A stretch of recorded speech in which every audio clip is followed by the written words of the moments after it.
এবার উল্টে দিচ্ছি।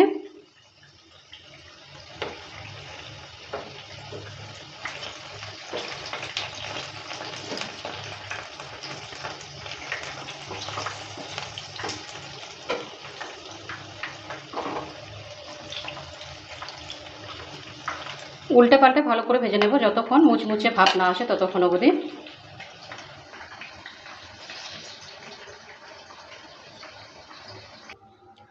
নমস্কার, তনু কিচেনে সকলকে স্বাগত। আজকের রেসিপি রেডি করে নিচ্ছি ভেন্ডির চপ। দেখুন ভেন্ডির চপটা আমি কিভাবে রেডি করব।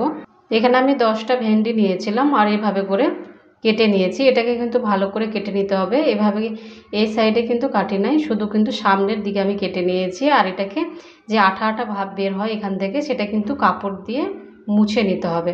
জলটা কিন্তু ভালো করে মুছে নিতে হবে। দেখুন এটা আমি কিভাবে রেডি করব। গরম গরম খেতে কিন্তু ভীষণ টেস্ট হয়। ফার্স্ট টাইম আমি বাড়িতে রেডি করছি, তাই আপনাদের কাছে ভিডিওটা শ্যুট করে শেয়ার করলাম। প্লেটটাকে এবার সাইডে নিয়ে নিচ্ছি। আর এখানে একটা পাত্র নিয়ে নিয়েছি। এবার এই পাত্রের মধ্যে দিয়ে দিচ্ছি হাফ কাপ বেসন,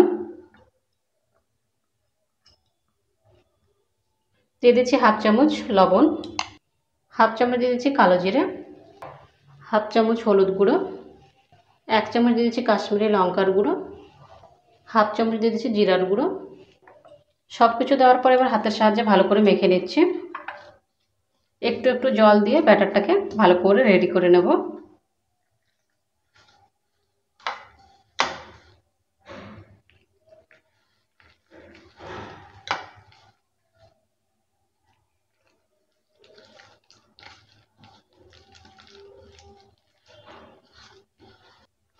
খুব একটা ঘন আর খুব একটা পাতলা থাকবে না, এটা পারফেক্ট রেডি করে নিতে হবে।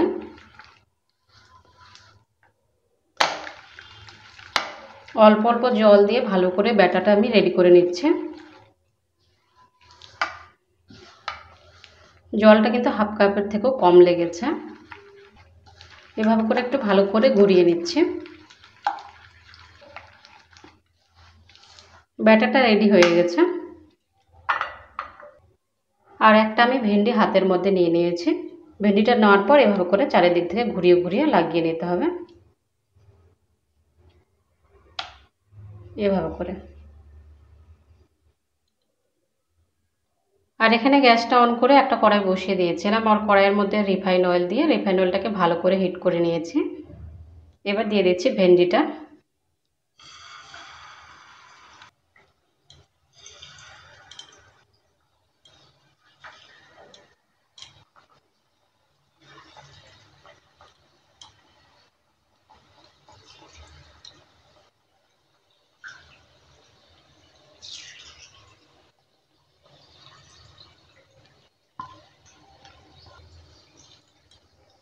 সম্পূর্ণটাই একবারে দিয়ে দিয়েছি। লো মিডিয়াম আছে ভালো করে ভেজে নেব।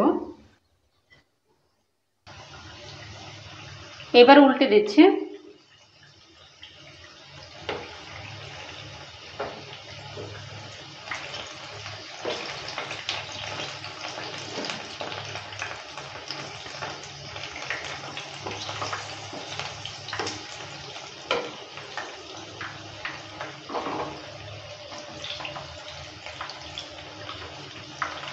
উল্টে পাল্টে ভালো করে ভেজে নেব, যতক্ষণ মুচমুচে ভাব না আসে ততক্ষণ অবধি।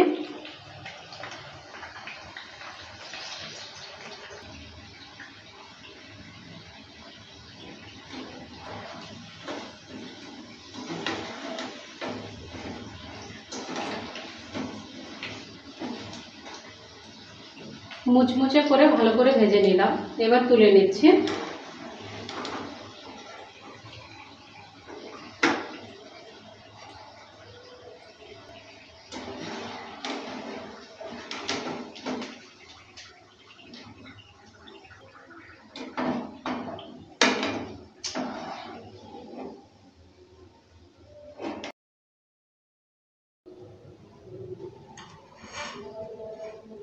ভেন্ডির চপটা রেডি হয়ে গেছে। আপনাদের এই রেসিপিটা কেমন লেগেছে? ভালো লাগলে অবশ্যই কমেন্ট করবেন। ভালো থাকুন, সুস্থ থাকুন, আর চ্যানেলটাকে অবশ্যই সাবস্ক্রাইব করে দেবেন নিত্য নতুন রেসিপি পাওয়ার জন্য।